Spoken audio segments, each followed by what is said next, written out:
Daily news വായനാലോകം, വായനയുടെ പുതിയ ലോകം.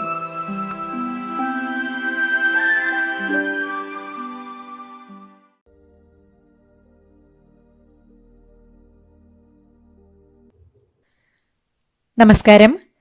ഡെയിലി ന്യൂസ് വായനാലോകത്തിലേക്ക് സ്വാഗതം. Socrates K Valath, V K. വാലത്തിന്റെയും കൃശോദരിയുടെയും മകൻ. പത്രപ്രവർത്തനം, ടെലിവിഷൻ ജേർണലിസം, ഡോക്യുമെന്ററി നിർമ്മാണം, പരസ്യചിത്ര സംവിധാനം, ഓൺലൈൻ പത്രപ്രവർത്തനം, റേഡിയോ നാടകരചന, സിനിമ, സീരിയൽ, തിരക്കഥാരചന തുടങ്ങിയ മേഖലകളിൽ പ്രവർത്തിച്ചിട്ടുണ്ട്. മദനല്ലൂരിലെ പെൺപന്നികൾ, Kavachitham, MD 2025, Jayahe, Veronica @15, tag number 3, Nyayavidhi, കഥ, തെരഞ്ഞെടുത്ത കഥകൾ, അപ്പൂപ്പൻ കൊന്നമരം എന്നീ കഥാസമാഹാരങ്ങളും, ആനന്ദലഹരി എന്ന നോവലും, കഥാന്തരങ്ങൾ എന്ന അഭിമുഖ സമാഹാരവും പ്രസിദ്ധീകരിച്ചു. ഹാരപ്പ മുതൽ പൊഖ്രാൻ വരെ എന്ന ഡോക്യുമെന്ററി 2003 ടെലിവിഷൻ അവാർഡിനും 2017 ആകാശവാണി തൃശൂർ നിലയത്തിനുവേണ്ടി രചിച്ച നാടകം ജനാല ദേശീയതലത്തിൽ 2ാമത്തെ മികച്ച നാടകത്തിനുമുള്ള സർട്ടിഫിക്കറ്റ് ഓഫ് മെറിറ്റ് ബഹുമതിക്കും അർഹമായി. 2014 മികച്ച കഥയ്ക്കുള്ള പത്മരാജൻ പുരസ്കാരവും 2015 മികച്ച കഥയ്ക്കുള്ള സി അയ്യപ്പൻ അവാർഡും നേടിയിട്ടുണ്ട്. ഇന്ന് ഡെയിലി ന്യൂസ് വായനാലോകത്തിൽ സോക്രട്ടീസ് കെ വാലത്ത് എഴുതിയ ജയസൂത്ര വടകം എന്ന കഥയാണ് ഉൾപ്പെടുത്തിയിരിക്കുന്നത്. സോക്രട്ടീസ് കെ വാലത്ത് എഴുതിയ കഥ ജയസൂത്ര വടകം. ഞങ്ങൾ ഒരു 4 സംഘമാണ്.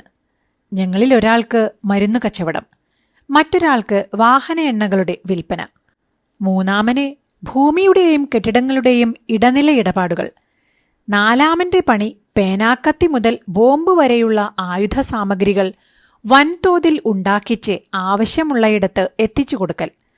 അതിന്റെ കച്ചവടം വലിയ ഇടവേളയില്ലാതെ നടക്കാൻ ആവശ്യത്തിന് പ്രശ്നങ്ങൾ അവൻ തന്നെ അങ്ങിങ്ങ് തിരികൊളുത്തി വിടുകയും ചെയ്യും. പണം യാതൊരു കണക്കുമില്ലാതെ പെരുകിക്കൊണ്ടിരുന്ന ഈ 4 ഇടപാടുകൾ കൂടാതെ ഞങ്ങൾ 4 പേരും ചേർന്നും ഞങ്ങൾ പറയുന്നിടത്ത് ഒപ്പിടാൻ മടിയില്ലാത്ത ചിലരെ ഡയറക്ടർമാരായി ചേർത്തും ഒരു കമ്പനിയും നടത്തുന്നുണ്ട്. നല്ല ചെലവുള്ളൊരു സാധനമാണവിടെ ഉണ്ടാക്കുന്നത്. ഒരു ഗുളികയാണത്, ജയസൂത്ര വടകം. ഗർഭിണികൾ കഴിക്കേണ്ടതാണ്. പ്രസവം വരെ നിത്യം കഴിച്ചാൽ ഉത്തമ സന്തതികളെ സൃഷ്ടിക്കാനാവും.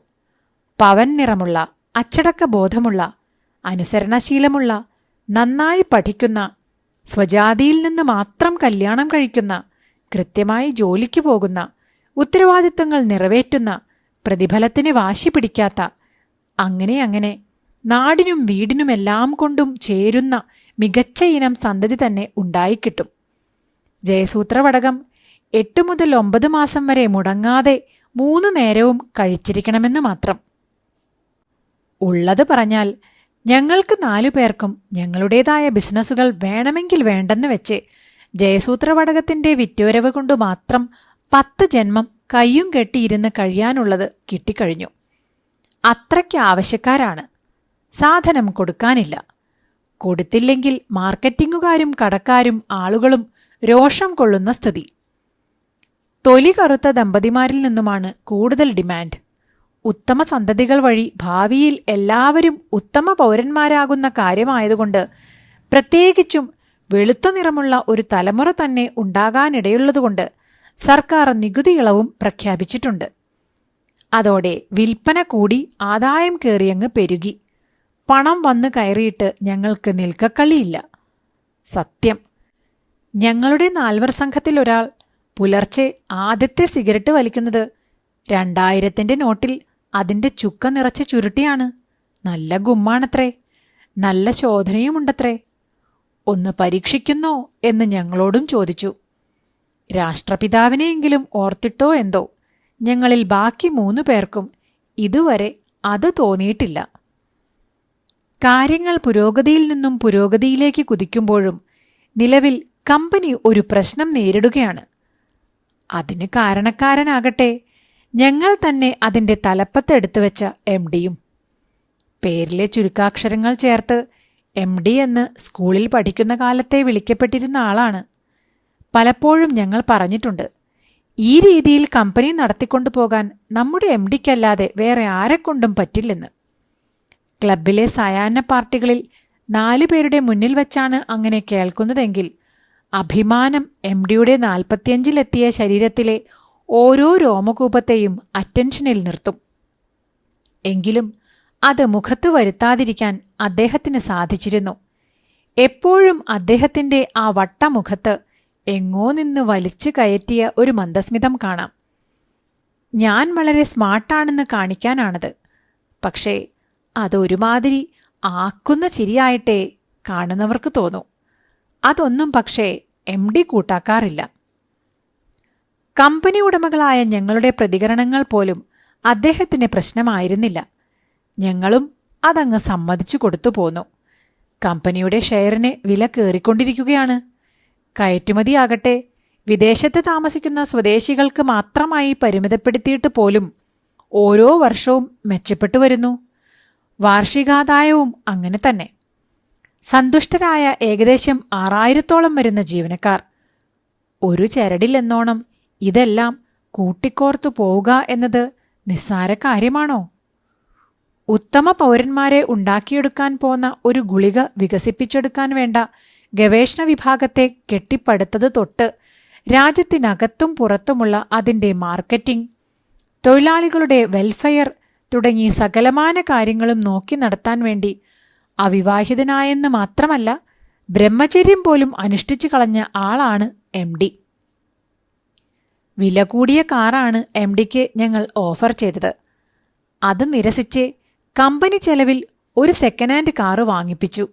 അതിന് ടാക്സി പെർമിറ്റ് എടുത്തു. അത് ഓടിച്ച് ഓഫീസിലെത്തിക്കഴിഞ്ഞാൽ രാത്രി തിരിച്ചു പോകും വരെ നഗരത്തിൽ ടാക്സി ഓടാൻ വിടും. ഡ്രൈവർ കൊണ്ടുവന്നു കൊടുക്കുന്ന കാശ് കൃത്യം എണ്ണി വാങ്ങും. 1 മാസമായാൽ മൊത്തം കിട്ടിയതും കൂടി ചേർത്ത് ഏതെങ്കിലും ഒരു സെക്യൂരിറ്റിക്ക് ശമ്പളം കൊടുക്കും. ഈ കഞ്ഞി ഇടപാട് സമ്മതിച്ചു കൊടുക്കരുത് എന്ന് ഞങ്ങൾ 4 സംഘത്തിലെ ഒരാൾ പലതവണ അലറിയിട്ടുണ്ട്. ബാക്കിയുള്ളവർ ചേർന്ന് സമാധാനിപ്പിക്കും. അതങ്ങ് കണ്ണടച്ചേക്കെന്ന്. എങ്ങനെയായാലെന്ത്, കമ്പനി മുടിഞ്ഞ ലാഭത്തിലേക്ക് ഓടിക്കുന്നില്ലേ?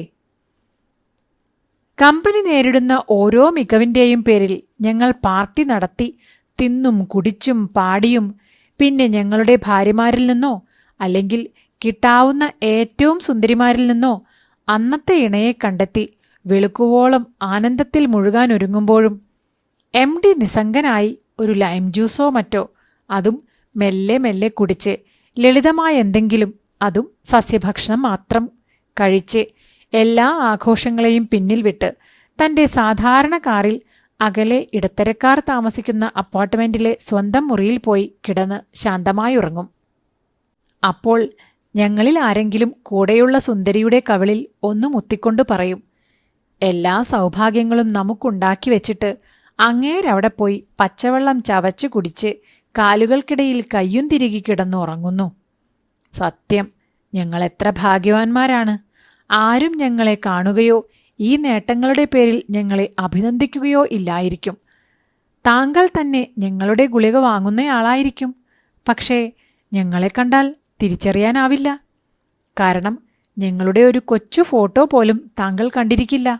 എന്നാലോ താങ്കളുടെ കഴുത്തിലെ കയറിൻ്റെ തുമ്പറ്റം ഞങ്ങളുടെ കയ്യിലാണ്. എങ്കിലും MD മൂലമുണ്ടായ പ്രശ്നത്തിൽ കമ്പനിയും ഞങ്ങളുമൊക്കെ ശരിക്കും കറങ്ങിയിരിക്കുകയാണെന്ന് പറയാതെ വയ്യ. അദ്ദേഹത്തിൻ്റെ മറ്റു ചില ആദർശങ്ങളാണ് പ്രശ്നമായത്. അവിവാഹിതർക്ക് മാത്രമേ കമ്പനിയിൽ നിയമനം കിട്ടിയിരുന്നുള്ളൂ. ജോലി നേടിയതിനു ശേഷം താൽപ്പര്യമുണ്ടെങ്കിൽ അവർക്ക് വിവാഹം കഴിക്കാം. പക്ഷേ ജോലി ഉണ്ടാവുകയില്ല. ഈ വിഷയത്തിൽ ഞങ്ങൾക്ക് കിട്ടിയ പരാതിക്ക് കയ്യും കണക്കുമില്ല. പക്ഷേ ഞങ്ങൾ ആരും അതിൽ ഇടപെടാൻ പോയില്ല. കാരണം MDക്ക് അതിന് കൃത്യമായ സമാധാനമുണ്ടാവും. ഗുണമേന്മയിൽ ഉൽപ്പന്നത്തിനുള്ളതുപോലെ തന്നെ ജീവനക്കാരുടെ വേതനത്തിലും അന്താരാഷ്ട്ര നിലവാരം പുലർത്തുന്ന കമ്പനിയാണിത്. ഇവിടെ നിന്ന് കിട്ടുന്ന ശമ്പളം കൊണ്ട് ഒരാൾക്ക് വേണമെങ്കിൽ 1 അല്ല 2 കുടുംബം നടത്തിക്കൊണ്ടു പോകാം. പക്ഷേ വിവാഹം ഒന്നുപോലും അനുവദിക്കുന്നതല്ല. അത് ജോലിയിൽ നിങ്ങൾക്കുള്ള ഏകാഗ്രത കുറയ്ക്കും. കാര്യത്തിനുമല്ലാതെയും അവധിയെടുക്കുക വഴി ജോലിയിൽ വീഴ്ച വരും. കമ്പനിയുടെ പ്രോഗ്രസ് ഗ്രാഫ് താഴേക്കാവും. പക്ഷേ വിവാഹം കഴിക്കാം, ഒപ്പം നാളതുവരെയുള്ള ആനുകൂല്യങ്ങളും പറ്റി പിരിഞ്ഞു പോവുകയും ചെയ്യാം. അങ്ങനെയൊരു ആത്മഹത്യയ്ക്ക് യുവാക്കളധികവും തയ്യാറാകാതിരുന്നതുകൊണ്ട് ഞങ്ങളുടെ കമ്പനിയിൽ 4/3 വനിതകളാണ്. That's good. MD പറയും. They will be more efficient and reliable. കമ്പനിയുടെ ടേൺ ഓവർ ഉയരുന്നതിനനുസരിച്ച് ജീവനക്കാരികളെയും എണ്ണത്തിൽ കുറവായ ജീവനക്കാരെയും MD പ്രശംസാവചനങ്ങളും ഉപഹാരങ്ങളും കൊണ്ട് വീർപ്പുമുട്ടിക്കാറുണ്ട്. പക്ഷേ പോകെ പോകെ ഇതൊന്നും തങ്ങൾ അകമേ കാമിക്കുന്നൊരു ഭാവി ജീവിതത്തിന് തെല്ലും ഗുണപ്പെടുകയില്ലല്ലോ എന്നൊരു വിഷാദ ചിന്ത അവർ ഓരോരുത്തരിലേക്കും അല്പാൽപമായി ഇഴഞ്ഞു കയറി കാണണം. ജോലിയിൽ തെല്ലും വീഴ്ച വരുന്നില്ലെങ്കിൽ പോലും മുഖഭാവത്തിലും ചലനങ്ങളിലും അത് നിഴലിക്കാതിരിക്കാൻ അവർക്ക് കഴിഞ്ഞില്ല. അഥവാ ശ്രമിച്ചില്ല. ഒരു മ്ലാനത, ഉദാസീനത അവരെ വിടാതെ നിന്നു. പക്ഷേ നമ്മുടെ MD അത് ശ്രദ്ധിച്ചു. ചെറിയ ഒരു പ്രവണത പോലും നാളെ കമ്പനിയുടെ പുരോഗതിയെ ബാധിക്കുമെങ്കിൽ ഉറപ്പായും ഇന്നേ അദ്ദേഹം അത് ഞെരടിക്കളഞ്ഞിരിക്കും.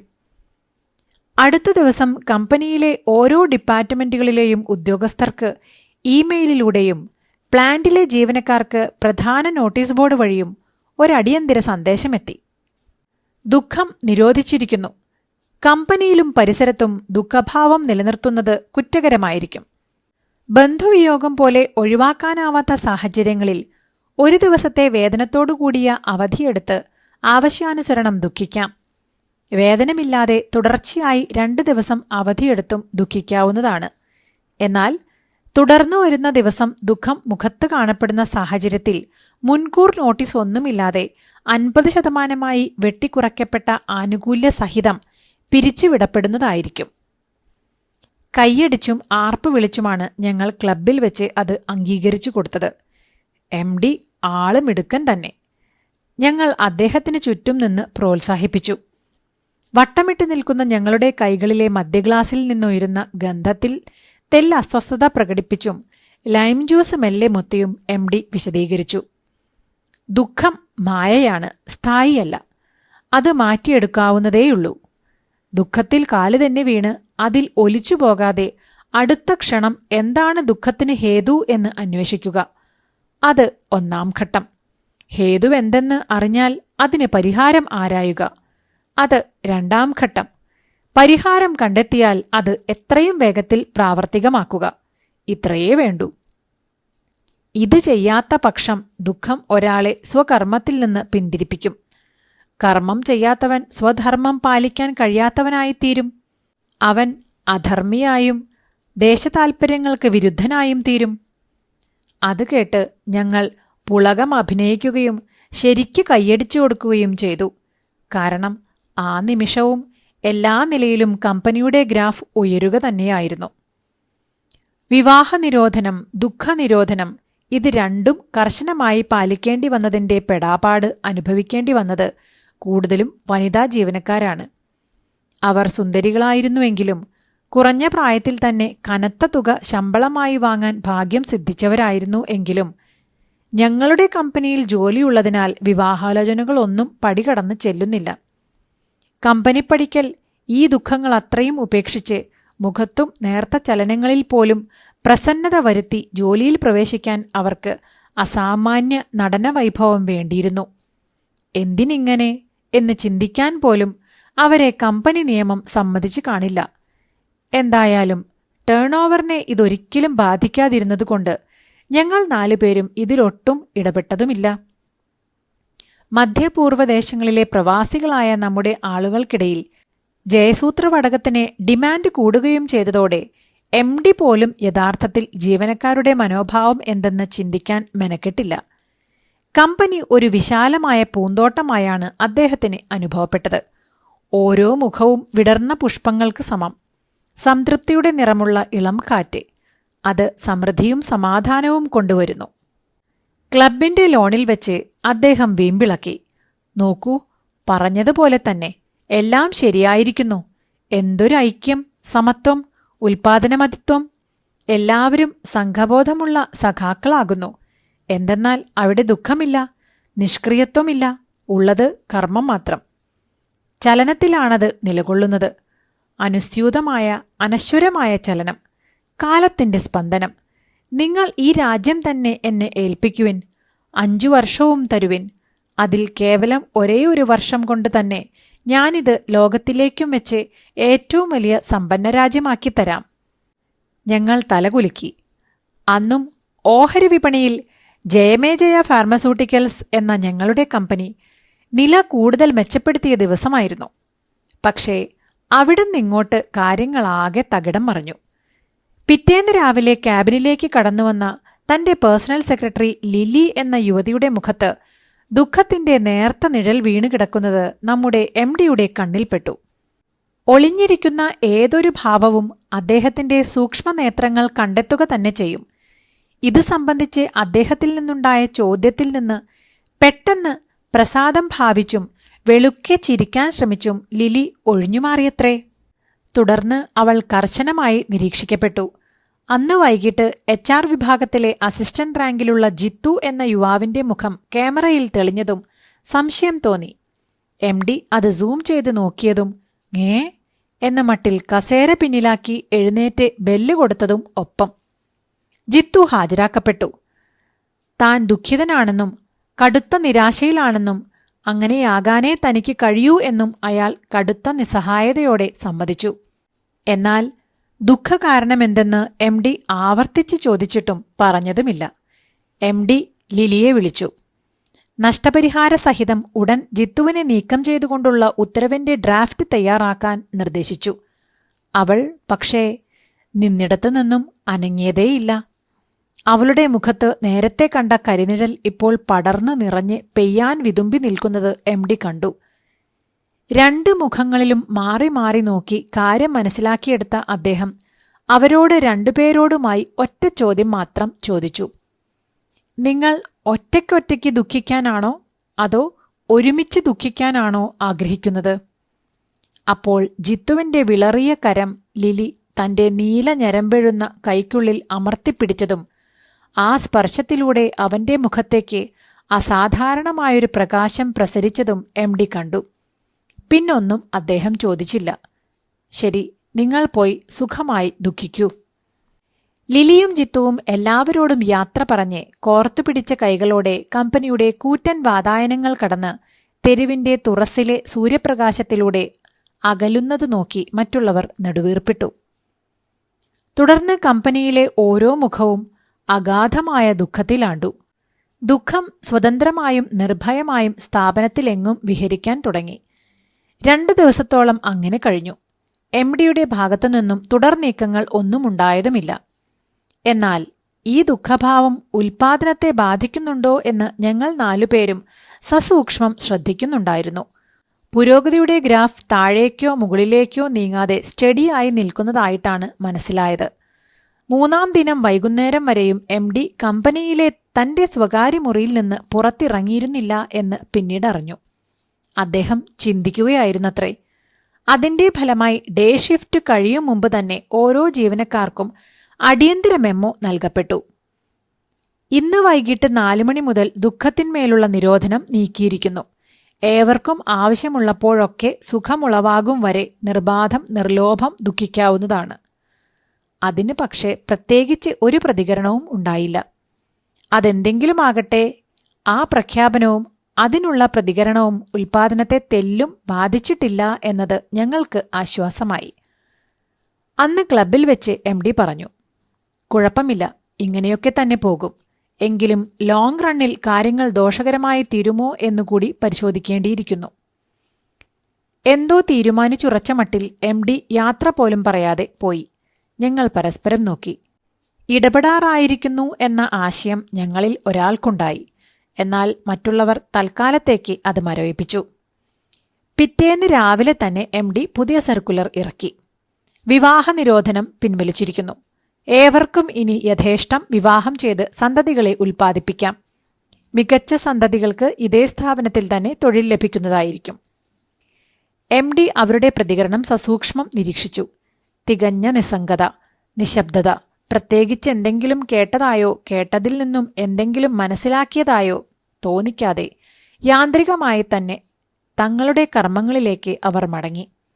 പരിപൂർണമായ നിശബ്ദതയും നിസ്സംഗതയും കമ്പനിയിലെങ്ങും നിറഞ്ഞു. സന്തോഷത്തിന്റെ നേരിയ ലാഞ്ചന പോലും ഇനി ഒരിക്കലും അവരിൽ ഉളവാകുകയില്ല എന്ന ധാരണ ഒന്നുറപ്പിക്കാനായി തന്നെയാണത്രേ MD അവർക്കൊരു ഓഫർ കൊടുത്തു. വിവാഹത്തിന് ശേഷം ഗർഭവതികളാകുന്നവർക്ക് ജയസൂത്രവടകം പ്രസവം വരെ സൗജന്യമായി നൽകുന്നതായിരിക്കും. അതും അവർ കേട്ടതായി തോന്നിയില്ല. പകരം അന്നും കഠിനമായി പണിയെടുത്ത് ഓരോ മേഖലയിലെയും ടാർഗറ്റ് അവർ കീപ്പ് ചെയ്തു. പിറ്റേന്നും അതിന്റെ പിറ്റേന്നുമൊക്കെ ഞങ്ങളും MDയും സ്ഥിതിഗതികൾ സസൂക്ഷ്മം പരിശോധിച്ചു. ഉൽപാദന വിപണന സംബന്ധമായ എല്ലാ കാര്യങ്ങളും ഭംഗിയായി തന്നെ നടക്കുന്നുണ്ട്. തികഞ്ഞ നിസ്സംഗതയിലൂടെ, നിശബ്ദതയിലൂടെ ഇടതടവില്ലാതെ ജീവനക്കാർ ജോലി ചെയ്തുകൊണ്ടിരിക്കുന്നു. ഷിഫ്റ്റ് അവസാനിക്കുന്ന വിസിൽ മുഴങ്ങുമ്പോൾ അവർ ജോലി നിർത്തി പോകുന്നു. പരസ്പരം സംസാരിക്കാതെ, ചിലപ്പോൾ പരസ്പര സാന്നിധ്യം പോലും അറിയാതെ നിഴലുകൾ പോലെ കമ്പനി വിട്ടുപോകുന്നു. പിറ്റേന്ന് അതേപോലെ തിരിച്ചുവരുന്നു. സെൻസെക്സിലാകട്ടെ കമ്പനി അന്നും കുതിക്കുകയാണ്. വൈകിട്ട് ക്ലബിന്റെ പുൽത്തകിടിയിൽ വെച്ച് സന്തോഷം അടക്കാനാവാതെ MD അനിയന്ത്രിതമായി പൊട്ടിച്ചിരിച്ചു. ഇനി ഒരു പ്രശ്നവുമില്ല. അവർ സന്തോഷത്തെക്കുറിച്ചോ സുഖത്തെക്കുറിച്ചോ ഇനി സ്വപ്നം പോലും കാണുകയില്ല. ദുഃഖമെന്തെന്ന് അവർ അറിയില്ല. അതൊക്കെ അവർ മറന്നുപോവുകയോ അതിനൊക്കെ അവർ അപ്പുറത്താവുകയോ ചെയ്തിരിക്കുന്നു. അഥവാ ഞാൻ അവരെ അങ്ങനെ ആക്കിയിരിക്കുന്നു. ഇനി നിങ്ങൾ 4 മുതലാളിമാരുടെയും 4 തലമുറയ്ക്ക് വരെ വേണ്ടിയും അവർ ഇങ്ങനെ ഇതേപോലെ പണിയെടുത്ത് തന്നുകൊണ്ടിരിക്കും. ഈ രൂപത്തിൽ അവരെ ആക്കിയെടുത്തതിന് നിങ്ങൾ എന്നോട് പ്രത്യേകം നന്ദി പറയേണ്ടിയിരിക്കുന്നു. ഉള്ളത് പറയട്ടെ, ഇങ്ങനെ ഒരു സ്ഥിതിയിലേക്ക് ഈ സ്ഥാപനം എത്തിച്ചേരാൻ തന്നെയാണ് ഞങ്ങൾ ആഗ്രഹിച്ചിരുന്നത്. അതിത്ര പെട്ടെന്നാവുമെന്ന് ഞങ്ങൾ കരുതിയില്ല. അതിൻ്റെ ഒരു സന്തോഷം ഞങ്ങളുടെ മുഖത്ത് നിറഞ്ഞപ്പോൾ അതിന് പകരമായി വലിയ ഒരു ഉപഹാരം തന്നെ പ്രതീക്ഷിക്കുന്ന മട്ടിൽ വായ അല്പം തുറന്നു പിടിച്ച് അതിയായ ആഹ്ലാദത്തോടെ നിൽക്കുകയാണ് MD. ഞങ്ങൾ പരസ്പരം നോക്കി. പിന്നെ നേരത്തെ തയ്യാറാക്കി വെച്ചിരുന്ന പിരിച്ചുവിടൽ രേഖയിൽ ഒപ്പുവെച്ച് MDക്ക് നീട്ടി. ഒപ്പം ഒരേ സ്വരത്തിൽ പറഞ്ഞു, നന്ദി, താങ്കൾക്ക് വിശ്രമിക്കാം. ഇനി ഞങ്ങൾ നേരിട്ടാവും കമ്പനി ഭരിക്കുക. അയാൾ അതും കേട്ട് വേഗം പോകും എന്നാണ് ഞങ്ങൾ കരുതിയത്. പക്ഷേ അതല്ല നടന്നത്. അവിശ്വസനീയതയോടെ, പിന്നെ അടക്കാനാവാത്ത ദുഃഖത്തോടെ ഞങ്ങൾ 4 പേരെയും മാറി മാറി നോക്കി നിന്ന അയാൾ മെല്ലെ പുല്ലിലേക്ക് കുനിഞ്ഞു. അയാളുടെ തൊലി വലിഞ്ഞു ചുളിഞ്ഞു. മുതുകിലെ എല്ലുകൾ എഴുന്നു. കാഴ്ച നഷ്ടപ്പെട്ടു കഴിഞ്ഞ പോലെ കണ്ണുകൾ കുഴിഞ്ഞ് കുണ്ടിലാണ്ടു. കയ്യും കാലും കുത്തി പ്രായാധിക്യത്തിൻ്റെതായ വിറയലോടെ നിലത്തെ പുല്ല് തപ്പിപ്പിടിച്ച് തിന്നാൻ വൃഥാ ശ്രമിച്ചു. പുൽപ്പരപ്പിന്റെ അറ്റത്തു നിന്നൊരു കൊക്ക് പറന്നുവന്ന് അയാളുടെ പുറത്തിരുന്ന് ചെള്ളുകളെ കൊത്തിപ്പെറുക്കി. അതുപോലും അറിയാതെ നിലത്തേക്ക് കുനിഞ്ഞ മുഖവുമായി നിൽക്കുന്ന അയാൾ കഴുത്തിൽ വെട്ടുവീഴുന്ന നിമിഷം മാത്രം കാത്തുനിൽക്കുകയാണെന്ന് തോന്നും. കുഴഞ്ഞല്ലോ, പശുവായിട്ടല്ലേ മാറിയിരിക്കുന്നത്, എന്തു ചെയ്യും ഇതിനെ എന്ന് ഞങ്ങളിൽ ഇന്ധന എണ്ണ വ്യാപാരി ചുറ്റും നോക്കി പരിഭ്രാന്തിയോടെ ചോദിച്ചു. താനേ ചാകുമോ? ചത്തില്ലെങ്കിലോ? കൊല്ലാനൊക്കില്ലല്ലോ എന്നൊക്കെയുള്ള ചോദ്യങ്ങൾ മരുന്നു കച്ചവടക്കാരൻ്റെയും ഭൂമി ഇടപാടുകാരൻ്റെയും വെപ്രാളം പിടിച്ച മുഖങ്ങളിലും കാണായി. ലോകത്ത് ഏതൊരു വിധ്വംസക പ്രവൃത്തിക്കും ഉപയോഗിക്കാവുന്ന മാരകവും അത്യാധുനികവുമായ എല്ലാവിധ ആയുധങ്ങളുടെയും ആഗോള ഇടപാടുകാരനായതുകൊണ്ടും ഇരുചെവി അറിയാതെ ഈ പ്രശ്നം പരിഹരിക്കാനുള്ള 100,000 വഴികൾ അറിയാവുന്നതുകൊണ്ടും എനിക്ക് മാത്രം യാതൊരു സന്ദേഹവുമുണ്ടായില്ല. ഇതോടുകൂടി സോക്രട്ടീസ് കെ വാലത്ത് എഴുതിയ ജയസൂത്രവടകം എന്ന കഥ ഇവിടെ പൂർണ്ണമാകുന്നു.